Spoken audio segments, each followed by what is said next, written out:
Hai bro, perang masih terus berlanjut. Kali ini, Ukraina kembali diguncang serangan besar-besaran dari Rusia dalam salah satu malam paling mematikan sejak pecahnya konflik pada tahun 2022. Serangan ini dilaporkan terjadi dalam satu malam dan disebut-sebut sebagai salah satu serangan paling brutal dan intens. Menurut laporan akun media Rusia, @Mokrus, Rusia meluncurkan satu rudal hipersonik Kinzhal yang dikenal sebagai rudal yang sangat sulit dicegat oleh sistem pertahanan udara konvensional. Ada juga 10 rudal Iskander termasuk varian balistik dan jelajah yang dikenal presisi dan daya ledaknya yang tinggi. Dan yang mengejutkan lagi yaitu ada 539 drone bunuh diri, yaitu drone kamikaze yang diluncurkan dalam waktu yang hampir bersamaan, menyasar berbagai titik penting di wilayah Ukraina. Belum ada laporan resmi dari pemerintah Ukraina terkait jumlah korban atau kerusakan yang terjadi akibat serangan ini.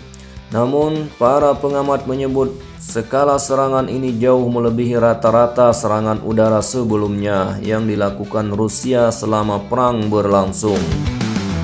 Walaupun belum ada laporan resmi tentang berapa jumlah korban jiwa, namun serangan itu menyebabkan kerusakan besar dan kekacauan.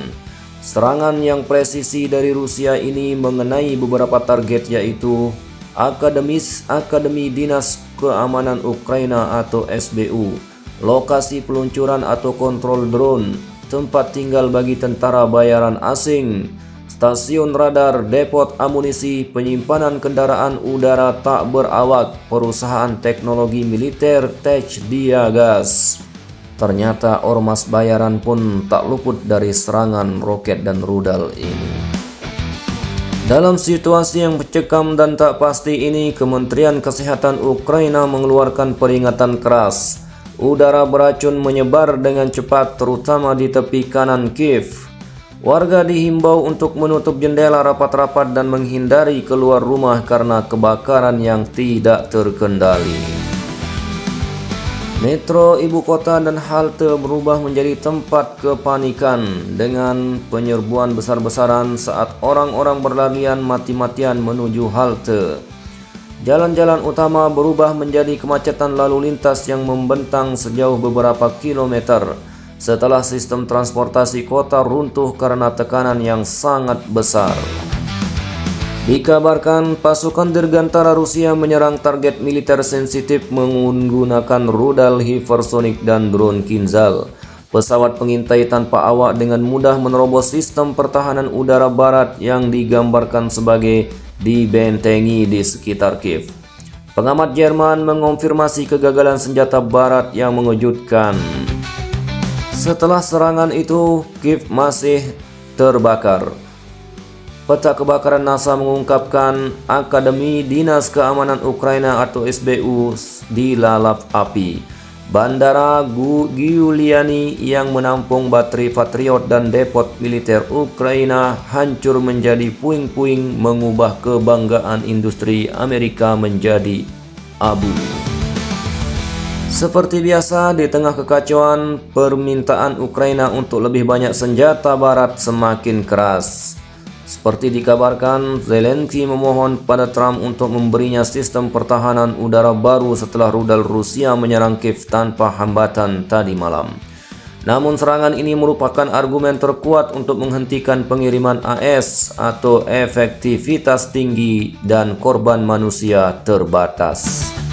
Di sisi lain, Kementerian Pertahanan Rusia secara resmi mengonfirmasi semua target telah dihancurkan. Menanggapi tindakan teroris dari Kiev, Rusia melakukan serangan presisi besar-besaran menggunakan rudal hipersonik Kinzhal, drone darat jauh, senjata bersayap yang diluncurkan dari darat. Tujuannya meliputi pabrik drone, bandara militer, kilang minyak, radar dan sistem komando situs tentara bayaran asing. Sumber ini yaitu pernyataan resmi Kementerian Pertahanan Rusia pada tanggal 4 Juli tahun 2025.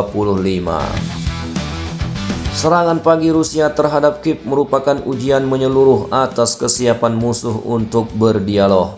Sasaran paling menonjol yang menjadi sasaran yaitu Akademi Dinas Keamanan Ukraina atau SBU, Baterai Patriot di Zulyani dan Fasliv, pabrik Antonov, pabrik drone dan pusat Yagas.